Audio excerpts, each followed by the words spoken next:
Hello, Eric Lee. I am Ian Williams from the Foreign Press Association, and I'm introducing Eric Lee today, who is patron founder of Labour Start, which tracks union and labour disputes across the world, when often ignored nowadays. And it goes back to an interesting juncture in history.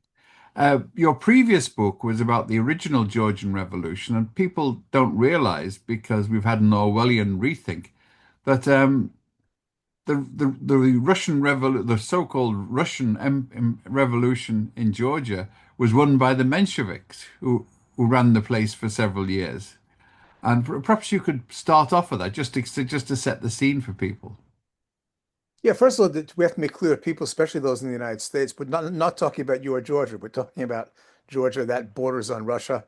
I It's have still on our mind. it's on your mind, and I have actually a relative in the States who will explain to people, Eric isn't talking about the real Georgia. He's talking about the one that used to be part of Russia. That's how he described it. So Georgia is a tiny country, right? But it's at an absolute crossroads. I mean, it's wedged in by Turkey on one side, Russia on the other, Iran, Armenia. It's just a pivotal position, and it's been overrun, invaded many, many times, countless times in its history. And by a quirk of fate in 1917, the Tsar abdicates. There's no revolution in Georgia. The revolution is only in St. Petersburg. The Georgians wake up in one morning, and the viceroy, the Tsar's representative to Georgia, announces he's departing on the next train, and he hands the keys to the palace to the local Social Democratic Party, who's the only large political party in the country, semi-legal, with massive popular support. These guys are orthodox Marxists, unlike Lenin and Trotsky, who were inventing a new kind of what they called Marxism, which is that you can have a revolution anywhere at any time, and you can create socialism in the poorest countries in the world. Something Marx would have disputed. And whether the people involved want it or not. That's right, because they were a tiny minority. I mean, Lenin and Trotsky's entire movement was a few thousand Hmm. armed men in the heart of the imperial capital. I mean, that's enough to overthrow a regime, a weak regime, which In they Germany, they call these things putches.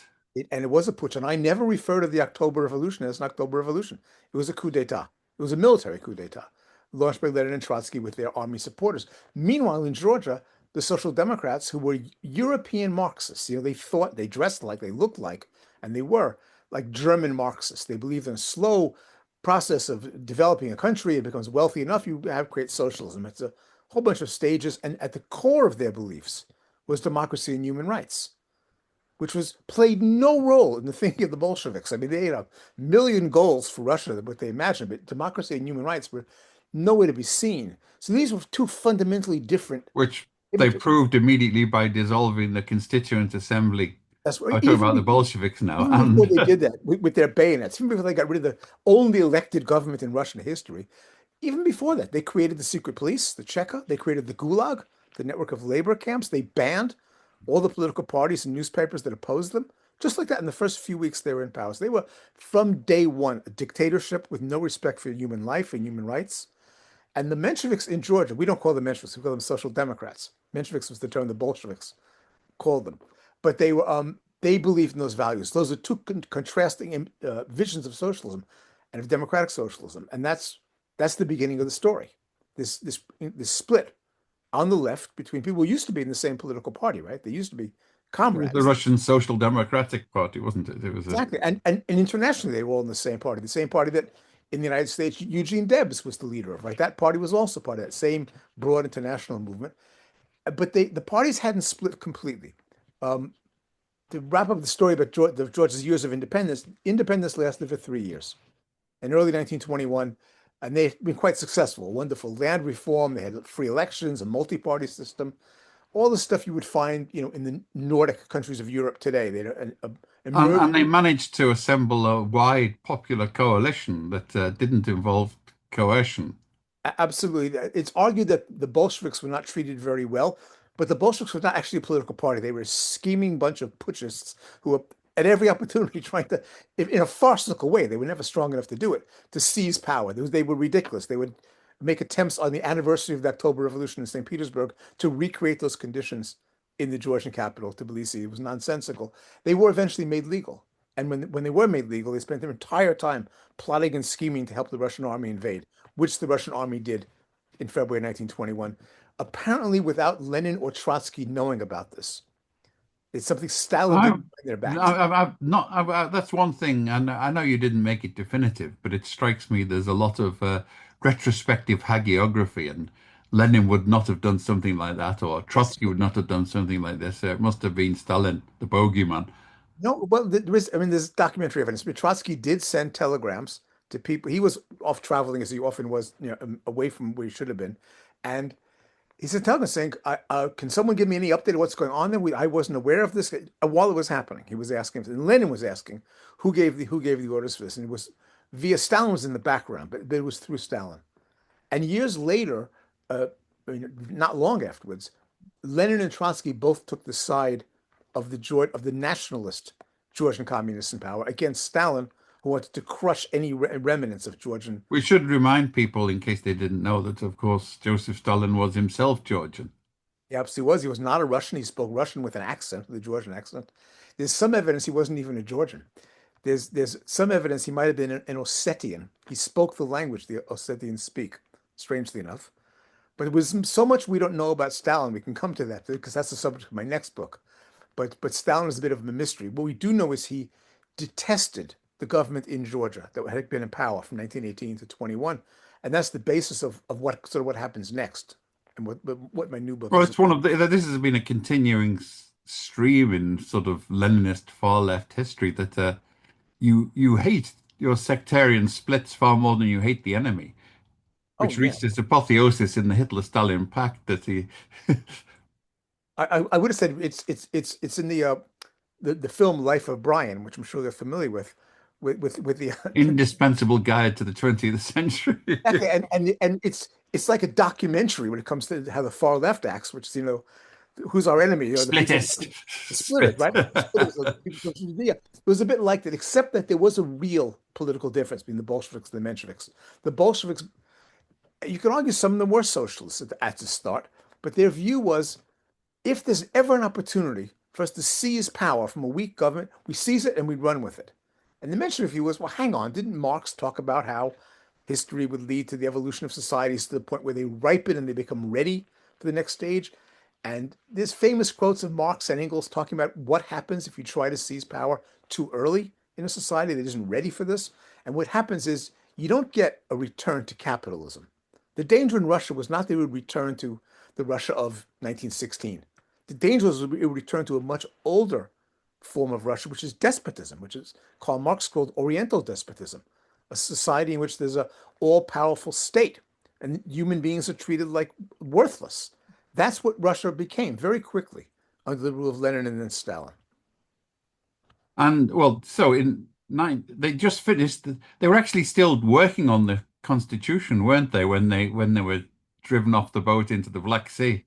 And one of the remarkable things about the Georgian government was a constituent assembly. One of its jobs was to draft the permanent constitution, and they were at the final stages. They would reach the port city of Batumi, where they were going to get on boats and leave. The Red Army was at their heels, and their last act was to find a printer's shop in town of Batumi so they could have copies of it printed in Georgia, on Georgian territory. And that was their legacy. They left this incredible liberal democratic document. It's a vision of a late 20th century welfare state society. It could be the Constitution of Sweden, it's that kind of thing. It's quite an impressive document. That was their legacy, these ideas and ideals they left. So in 1924, the local Bolsheviks at was it 24 decided they'd had enough of this and moved in, and with or without the blessing of Lenin and Trotsky, but definitely with the It connivance wasn't of a local Stalin. boss. You talked about 1921, right? 1921, sorry, yes. 21, what happened was not a local uprising. I mean, the Bolsheviks later tried to cast this as the workers and peasants of Georgia fed up with these Menshevik dictators, staged a great revolution. There wasn't a revolution in Georgia. There was no revolution at all. What happened in Georgia was the Red Army invaded the country from several different directions. They'd already taken control of Armenia and Azerbaijan, which bordered Georgia on the south and the east. Plus, they came in from Russia itself. And at the same time as they invaded from all these different angles, you look at a map, it's arrows from every direction. The Turkish army decides to seize the opportunity and go in there and take Batumi and other parts of Georgia that are Muslim majority and they've always wanted. Georgia was under attack from all sides. The remarkable thing is that the war lasted weeks. It should have ended overnight. I mean, there was no possibility of the Georgians surviving, but they really fought quite bravely. It's an important point for the Georgians because when I first visited Georgia about 15, 16 years ago, and I asked people what they knew about this period, what they all agreed was that what they all heard was that the Social Democrats were a bunch of cowards. They fled. They didn't stand up like men and fight, which is absurd because they actually really did fight. The Armenians and Azerbaijanis did not. They accepted Soviet rule, and many parts of the Soviet Union were conquered more or less bloodlessly. Not Ukraine, interestingly, but Georgia was a bloody fight. And when the Social Democratic leaders fled into exile, they formed a government in exile, and they pledged to return, and they took it seriously. I mean, they actually didn't just sit there and hang out in Western Europe for decades, sipping cocktails and talking about the good old days. They plotted and schemed from day one how are we going to get back and liberate our country. But I mean, this was one of the interesting things is you show that there was a lot of popular support for the Mensheviks, overwhelming, you might say, for the Social Democrats and for the Georgian government.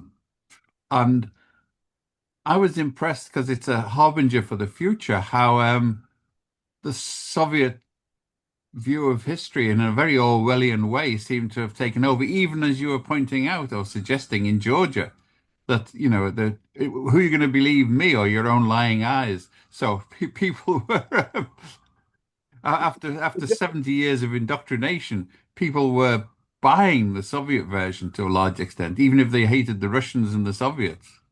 There's a lot of stuff that lingers from Soviet times, a lot of beliefs and beliefs in people's histories. The Georgians were left without a history. We talk to Georgians even now, generally, they know very little about the history of the 20th century Georgia. They can talk to you about medieval times and kings and queens and the good old days, but the 20th century, they have no idea. So a lot of it became just very cynical. Many Georgians do, as we were talking earlier, many Georgians admire Stalin, as the local guy who did well. Local guy who made good, yes. Good, and there's a gigantic, repulsive Stalin museum in the city he was born in, or he grew up in, Gori, a museum that is state-owned and state-controlled. People are state employees, and it glorifies Stalin. This is remarkable because you imagine such a museum in Germany or in Austria honoring Hitler? Never, right? But there's no process of de-Stalinization taking place there. So it was wonderful to discover there's a new generation of Georgian historians, young historians, at the main universities in Tbilisi, who've taken it on to challenge this. There's a whole organization called Sovlab. They're just researching all the time that era and digging up things, some cases literally digging up things that no one ever knew about. So my books on Georgia came at the right time. I'm not an academic, so I don't write an academic history. I mean, academically, they're footnoted and documented and sourced, but they're not boring. And Don't be self-denigrating about this. I think academics should be able to write so that people can appreciate it.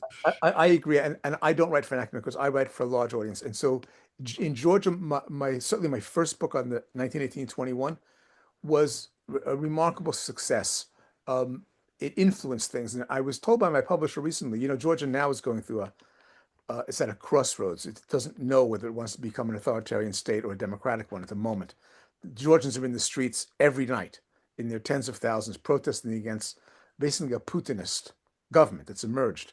And they wave European flags and they wave Georgian flags, they wave the Ukrainian flag, and many of the young people are waving the flag of the 1918 Republic.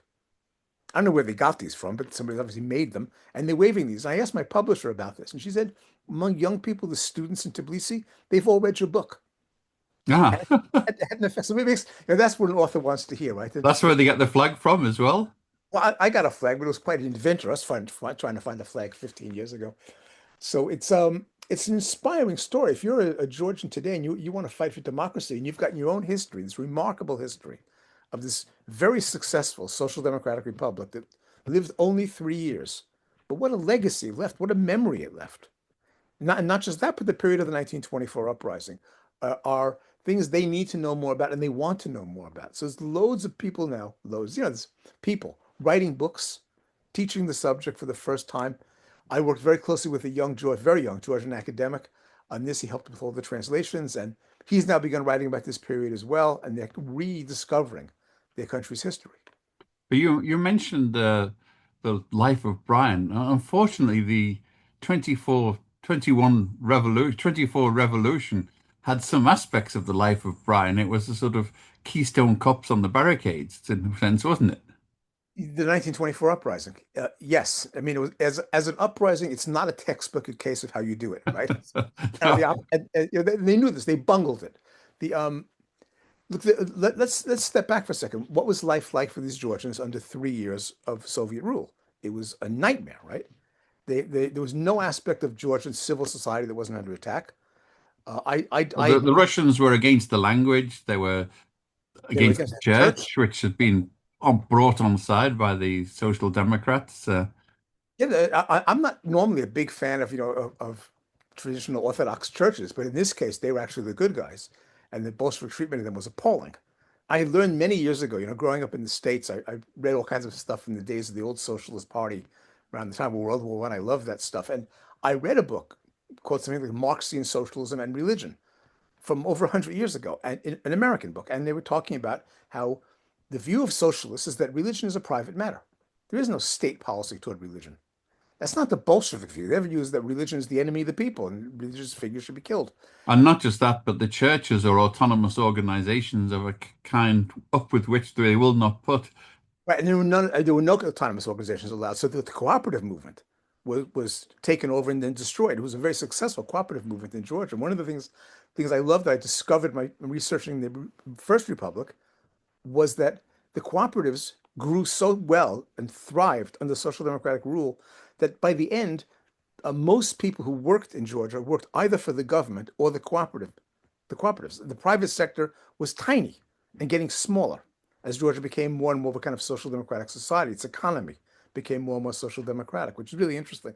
But there were no autonomous parts of Georgian society. Everyone came under attack. The Social Democratic Party was a hard nut to crack because it had so many supporters. It was much larger than the Communist Party of Georgia, even after 3 years of Soviet occupation. So one of the crazier things the Bolsheviks did was they ordered the Social Democrats to dissolve their own party. Something which we see this happens even today. I mean, this is a You standard. mentioned the big example, of course, was the what happened in East Germany, where the Social Democrats were persuaded to join the Unity Party, the Socialist Unity Party, with the Ulbricht and the Communists, Yes, because otherwise the communists would have lost the elections. Um, yeah, and and the this Social Democrats would have lost their heads. and they would have lost their heads. The This is it's a very recent example where this is being even now, like the Putinists still do this kind of thing where they force the opposition to announce their own dissolution. The opposition realizes the error of their ways. So this is Just happened in Hong Kong. that's what I'm thinking of. That's exactly it. Where the Hong Kong opposition has been forced to dissolve. So look, I know the leaders of I've known the leaders of the Hong Kong Confederation, We've had them as guests on FPA briefings in the past. but not the trade unions. You've had the Democrats, right? Yes. The trade unions who were actually part of that broad coalition. Hong Kong had a very strong trade union movement, the only strong trade union movement in all of China, the only independent trade union movement. And the Hong Kong unions, I know their leader, I know his wife, they're all in jail. The unions were ordered to vote to dissolve themselves. They saw the light and realized we don't need unions. We tried to get them as guests, and obviously we couldn't because the Well, government wouldn't let them. it's a terrible situation, and they learn. So a lot of this, there's a almost Georgian model for how you do this. Because Georgia was one of the first countries, basically, that Russia invaded and occupied as a Soviet state, and they incorporated it, and that was a working model. So that was one of the things they learned. Problem was the Georgians themselves hated this, and the Georgians had an alternative leadership in place in Paris and in exile of competent, well-known, well-liked leaders like Noah Jordania, leader, president of independent Georgia. I hadn't known this. I read there was the Bolsheviks produced a play in Georgia when they first invaded the country, a propaganda work of theater called something like The Mensheviks in Paris, and it was designed to make fun of the Menshevik leaders. And audiences booed it and chased them out of town. You can't make fun of Noah Jordani. He's a great leader of our people. So they had a hard sell here. And the Georgians didn't want to do it. And is for the entire 3 year period between the victory of the Soviet forces in 1921 to the uprising in 1924 was a series of attempts to organize a nationwide revolt.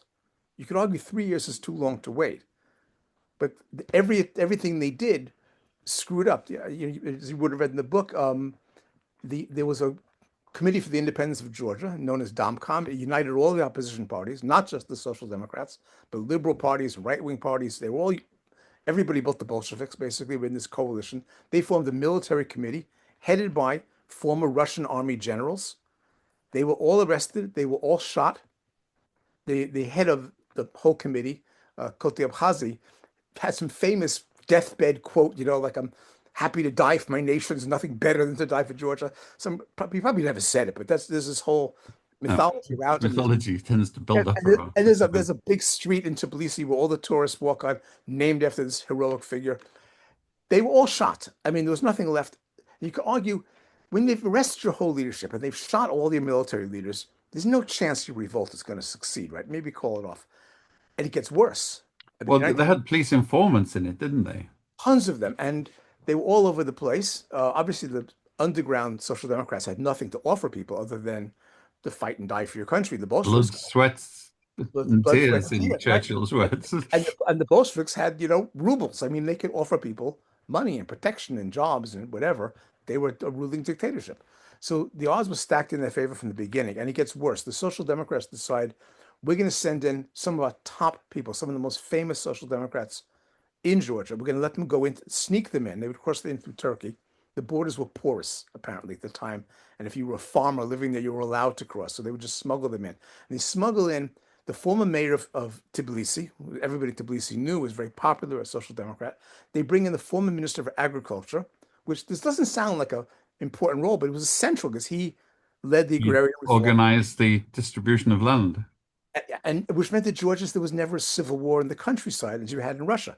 They weren't armed detachments of proletarians. Yes, they got the peasants to deliver food, whereas the Bolsheviks had to send people to bayonet point and shoot them.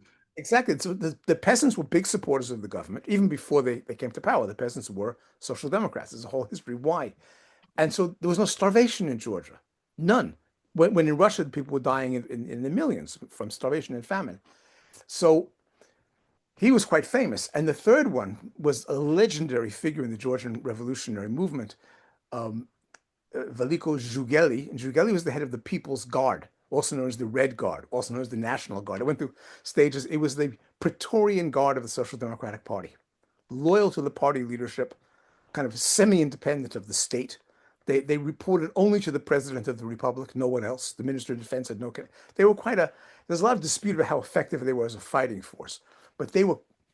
So their leader, Zhugeli, is a very contentious figure in Georgian history. I would argue, stupidly wrote memoirs. And in his memoirs, which were written at the time, he talked about how we were fighting against the Bolsheviks in the countryside, and we burned their villages at night, and we were watching the lights. It was very pretty watching the villages burn. These like very stupid, arrogant things to say. And so the Bolsheviks would quote from him all the time. It's like, you see, they were murderers, these Mensheviks. They were horrible people. His memoirs have now been reprinted by my publisher. Apparently, he was quite an interesting man, very charismatic. So all three of these guys, the mayor of Tbilisi, minister of agriculture, the head of the National Guard, they get them across the border, get them into town, and within 5 minutes, they're all arrested, right? They're all in jail. And the Bolsheviks announced this. So the entire leadership has been beheaded from this revolution. There's nothing left of the leadership. So you'd argue, why go ahead? Because they knew if they hung around any longer and did nothing, the chances would get less and less and less. And there's an ongoing debate about why even think about this coup, not coup, it's this uprising. Why would you try to overthrow Bolshevik rule when it's already a totalitarian state? You're not going to succeed. Why do it?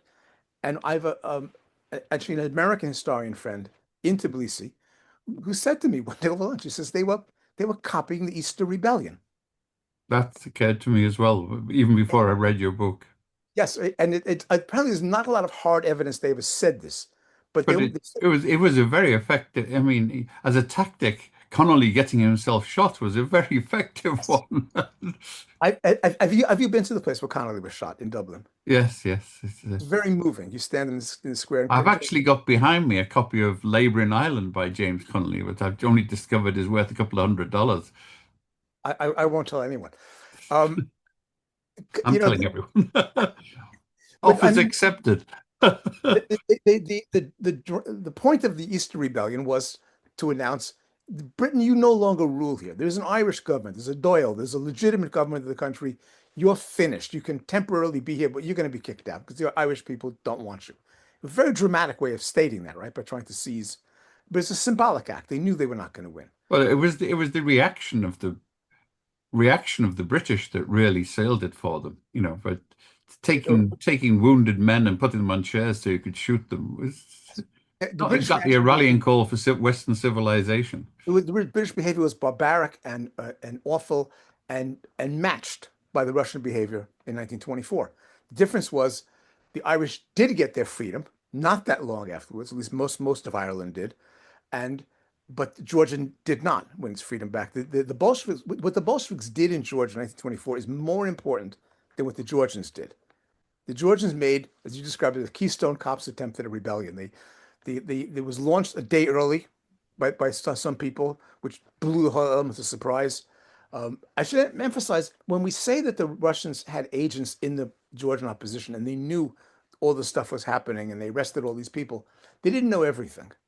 They acted like they knew everything. It was a way of scaring people and it was a way of just, including scaring their own leadership. They were the all-seeing Cheka, the secret police. They weren't all-seeing. They missed major things.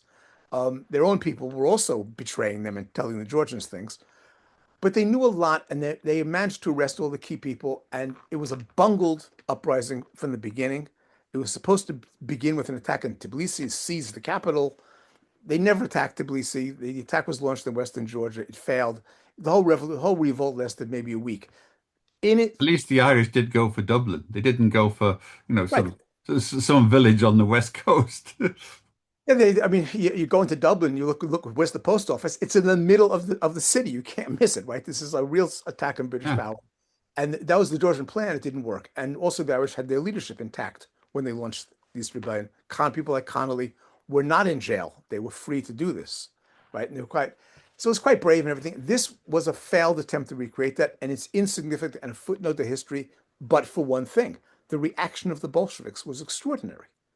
I mean, the Bolshevik reaction was not only just kill people who are rebelling, rebellion ends, then they start rounding up basically everybody who's in jail, and they shoot them all of them. So they're shooting the Social Democrats they're shooting the trade unionists they've arrested, they're shooting all the church leaders, they're shooting members of their family, they're shooting children, they've taken hostages, they shoot them too. They don't stop shooting. And Orjonikidze, who was Stalin's guy there, is famously says at some meeting of one of the top Soviet bodies later in the year, he says, we may have overdone it a bit, but we just couldn't stop. And there was a sense, it was like a bloodlust. It was a crazy orgy of blood in Tbilisi. They dug mass graves in a part of Vakia. They discovered some of the graves decades later. It just went on and on and on. And they killed people, the famous ones I mentioned, those three top Social Democratic officials, the mayor of Tbilisi, the minister for agriculture, the head of the People's Guard. They shot them all. They promised a lot of them that they made deals with them. Like if you would publicly renounce social democracy and the call for people to lay down their arms, you and your family will not be harmed.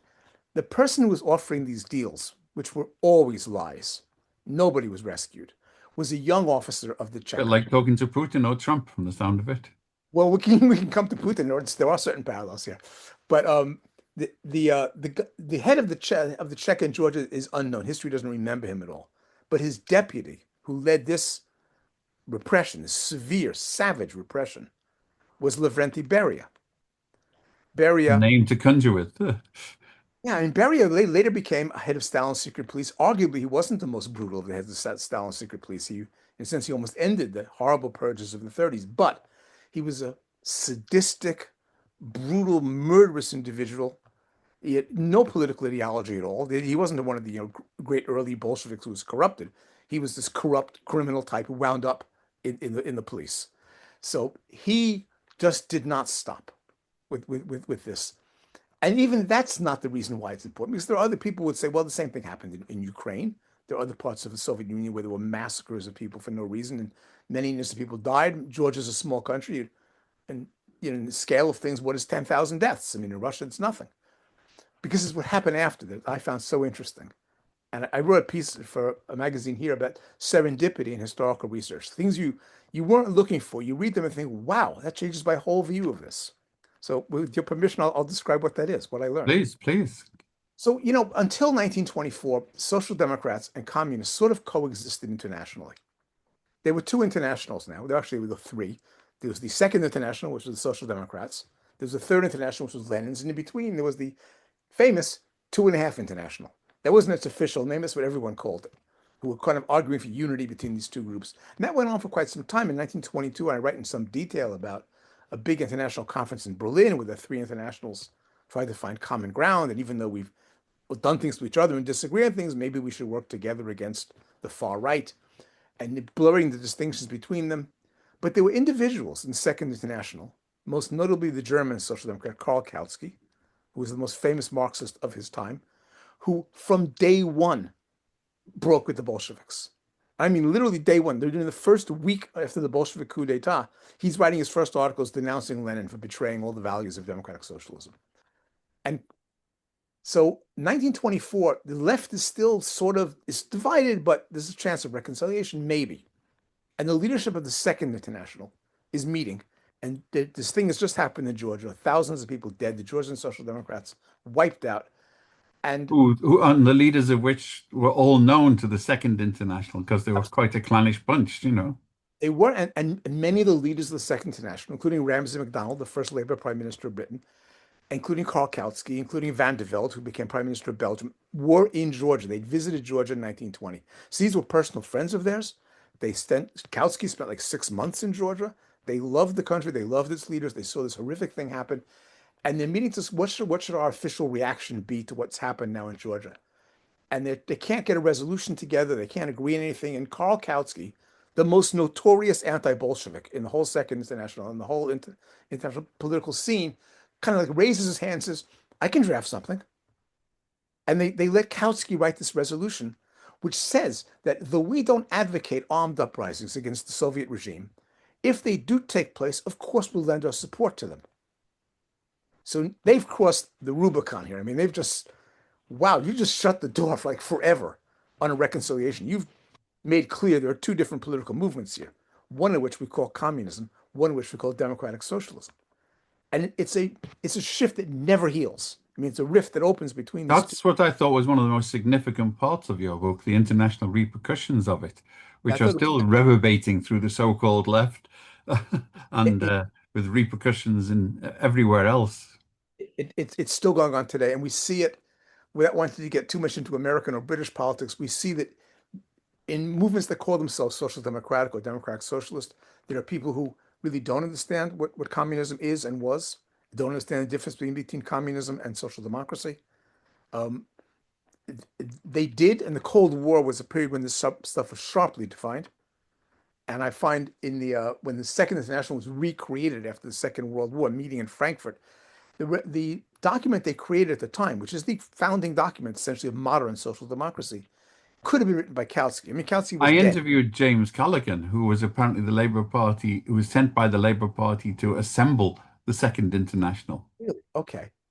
And The- he, the- I mean, they were pretty open mind about who they took. He went and saw, he told me, Wally Jumblat in Lebanon. yes.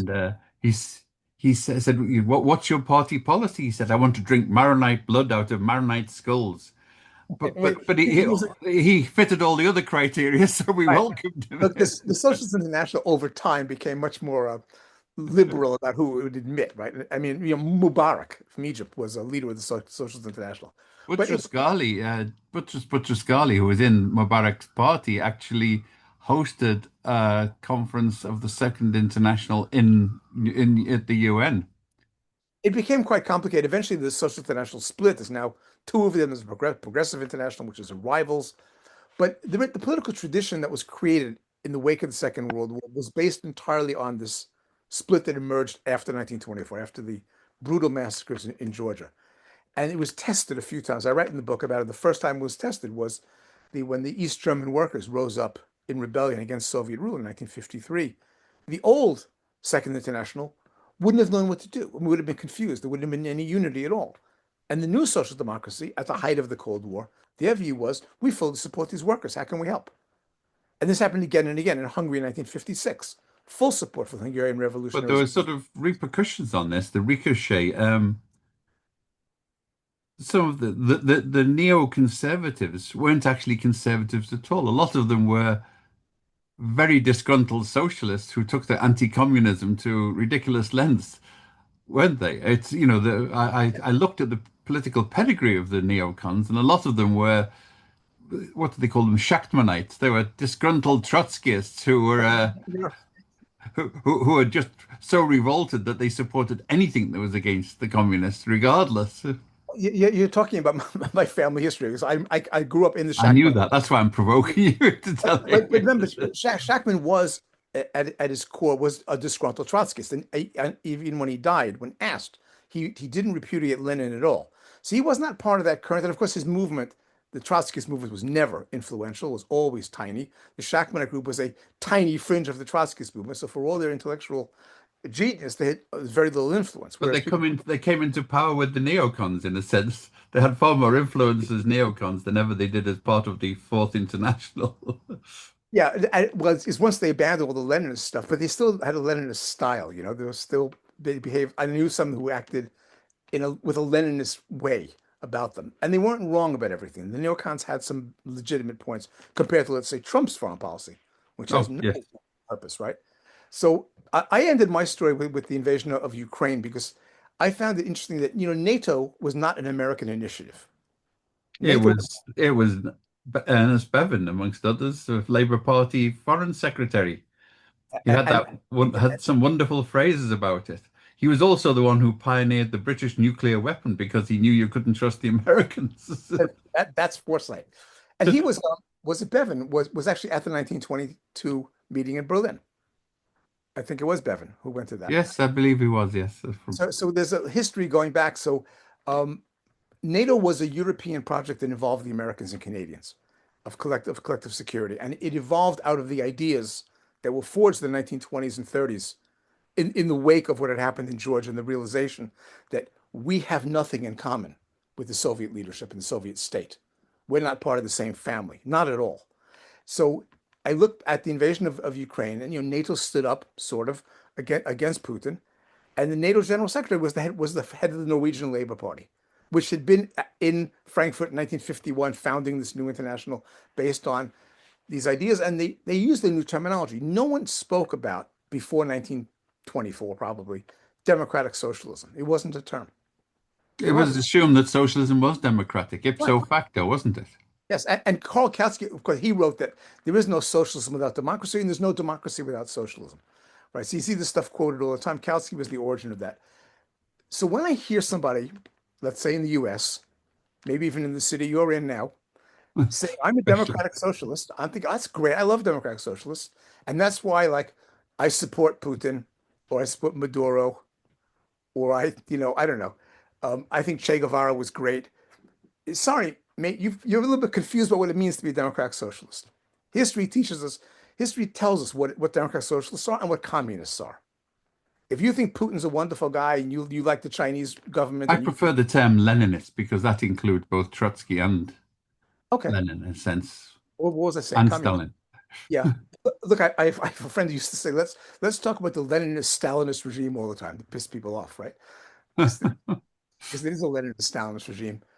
I mean, Lenin is really good, gotten way too much, been treated with kid gloves, but by the left in general, by historians. I was delighted to hear, I don't know if you ever hear the Reith lectures, the BBC's Reith lectures, but they bring on the world's leading intellectuals. Each year they choose one person, they give four lectures. This year they've chosen Rutger Bregman, the young Dutch historian, brilliant guy, lefty. And he's every single lecture, he finds an opportunity to mention what a bastard Lenin was. And this is great because he says, I'm a European Social Democrat. European Social Democrats don't tend to look at Lenin that way, but Lenin led a putsch. He overthrew a democratic regime, replaced with an authoritarian or totalitarian one. There's nothing to be proud And of. then shot democratic socialists whenever he got the chance afterwards. He did. So Trotsky's thing, Trotsky was this great dissident. Trotsky supported every one of those measures. Trotsky had nothing against the formation of the Cheka or the Gulag or any the closing of He left-wing just newspapers. felt that he should be in charge of it and not that uppity Georgian. And there's some evidence. This came actually in my first book on George. There's some evidence Trotsky was even worse than Stalin, ideologically in some ways. When they were discussing whether there should be trade unions in the new Soviet Mhm. Russia, yes, Trotsky's view was we don't need unions. We need an army of labor with military discipline. Workers should be told what to do. It's not a very enlightened view. It's kind of you hear from Elon Musk. You don't hear this from socialist leaders, right? Trotsky was It's if you read the Communist Manifesto, though, that was what was envisaged. an It was army of early days, and I'm sure they would. I'm sure they evolved from Marx was 1848. Marx was a great supporter of trade unions, very active with the British trade unions in particular, who were not even Mhm. remotely radical. Marx was at their side all the time. Um, the Georgians had the traditional Marxist view, which was unions are great. Unions should exist even under a socialist government.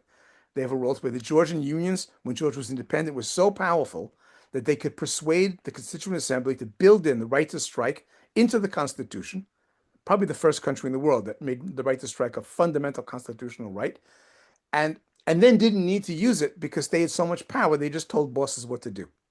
They never needed to strike. There were very few strikes because of that. So the Bolsheviks come in, they just destroy the unions. And here's the one of the saddest bits is the role of the international trade union movement, especially the British unions. There's a story in my book of the TUC delegation, the British Trades Union Congress delegation arriving in Georgia in 1924 after the suppression of the uprising and colluding with the regime. I have a copy of their report here. It's terrible to read it, isn't it? It's a Yes, disgrace. It's a disgrace. the earlier delegation was was more open and They were all for that. I mean, say it's skeptical about the Bolshevik claims. yeah. I wish these guys were skeptical. They wouldn't even meet with the Georgian trade unions who were willing to come out of underground and meet them and describe what actually happened. And they produce all this material in English, which you can read. The answers of the Georgians to the TUC report, all available in English. Some libraries have them. Um, British TUC was covered itself in infamy by doing that, and they were not the only ones, because I give the example of Clara Zetkin, who was legendary, socialist female leader. She created International Women's Day. She's the iconic figure of socialist feminism. She wouldn't have called herself a feminist, but she essentially was a feminist.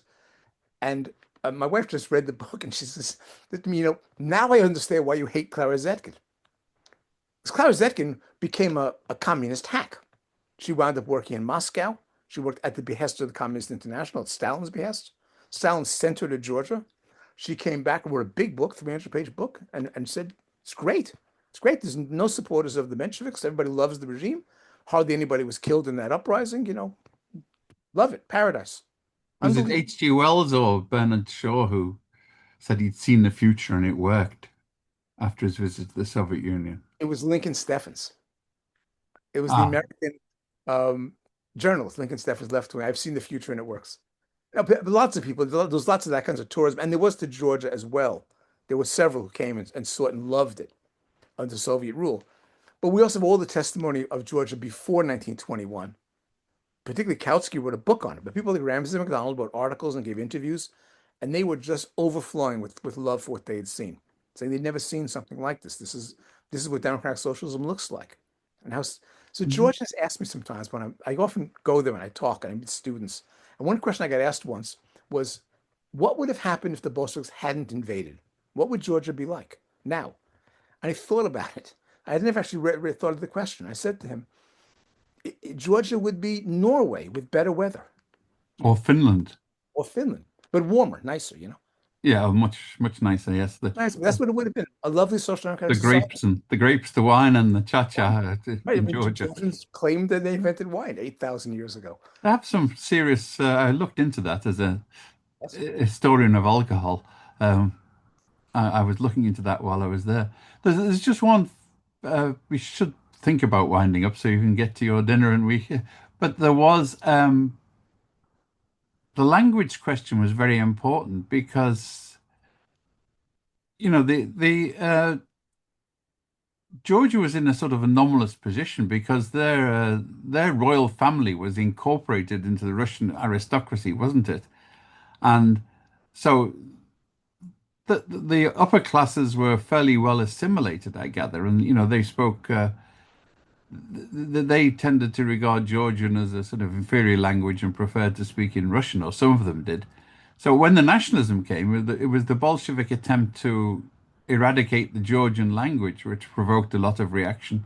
And similarly, later on, when of Gorbachev, of all people, tried to introduce anti-Georgian language stuff in the country, which provoked the probably the first and strongest reaction outside the Bolsheviks to the Soviet Union. It's a complicated question because one of the accusations the Bolsheviks make, it's in the book, is that you Georgians never wanted independence. You Social Democrats always opposed independence until we had a Soviet regime, and then you suddenly all use nationalism against us. That you're not really nationalists, and there was an element of truth to that. People like Noah Giordani and the Social Democrats were not Georgian nationalists. I don't know if they would have been particularly Russified. They all spoke Georgian and wrote in it, but they were, people like Giordani. They studied in Europe. They traveled around Western Europe. They were internationalists in every sense. They were members of the Russian Social Democratic Party. They were like a Georgian section of the Russian Party. They had no problem with that. They did not demand national independence before 1917. They That's because were, they were internationalists. They didn't think anyone, they thought everyone should be federated and united, and they imagined after the Russian Revolution, the whole empire would be a federation of autonomous states, all not a independent. Russian nationalist plot. Yeah, so it's a complicated question, but what did happen is the reality is once Georgia became an independent country, nationalism thrived, right? The language was revived, the first universities were built. It was a big deal, and they began to love the idea that we have our own language, our own culture. They did amazing things in a very short period of time. The Russians come in, the first thing they do is the official language of dealing with the government is going to be Russian. If you have to file a document or you go on trial, it's going to be in Russian. The police are going to speak Russian. And this was really complicated. And of course, there was the Russians then incredibly used things like the Abkhazians and the South Ossetians to divide Georgia and to cause fighting, being competing nationalisms, something that they did later and something the Russians have always used against them. So the Georgians did not have a perfect record. No Social Democratic Party ever does. I mean, even Eugene Debs, an iconic figure who we all revere, he had his moments of being a racist. This stuff happens. So it's a complicated question, the question of nationalism. But the one thing we know about the Georgian Social Democrats is their full commitment to democracy and human rights. That is the dividing line between them and the Bolsheviks, and that's what they should be remembered for, and that's why they inspire the Georgians demonstrating today in the streets of Tbilisi. They look at their past, those of them who know what the past is, and think, wow, we've had revolutions before that have gotten rid of authoritarian regimes and created actually fairly lovely One of the democracy. things when I was in Tbilisi, I mean, here we have the Georgian dream is basically a Russian oligarchic front, and yet all across Tbilisi, I think I found one sign in Russian in all of the time I was there. And, They've and it's expunged Russian, but they all speak Russian. the older generation speak Russian, the younger generation speak English. Yes, as well. It's just, yeah. But there's tons of graffiti all over Tbilisi in English against the invasion of Ukraine and solidarity with Ukraine. And the only two competing factions are those who write "fuck Russia" and they're those who write "fuck Putin." They sometimes write graffiti over each other's things. They cross out the word, and that's the only dispute I can detect among Georgians. The Georgian regime is not a puppet government of Russia, but they have a very cozy relationship with the Russian regime, which is unfortunate, and it won't last. It won't last. The Georgians don't tolerate this forever, as we see from their history. Well, we have had a briefing on that with Tinatin Jeopardadzid, and we'll be having some more soon, I hope, to bring it up to date. But our time is running to an end, Eric. And so, if I could sum up, first of all, not many people know about the Georgian initial revolution and that there was a sort of Scandinavian social democratic welfare state in the Caucasus from 1917 to 1921. Even fewer people know that in 1921 the Bolsheviks took it over and squashed it. And thirdly, that this was one of the origins of the huge split in the socialist movement, which has still got repercussions, and in some obscure way, perhaps gave birth to the neocons in a sort of oddly sequential way. So there's a lot of history compressed into this small patch of the Caucasus, isn't there?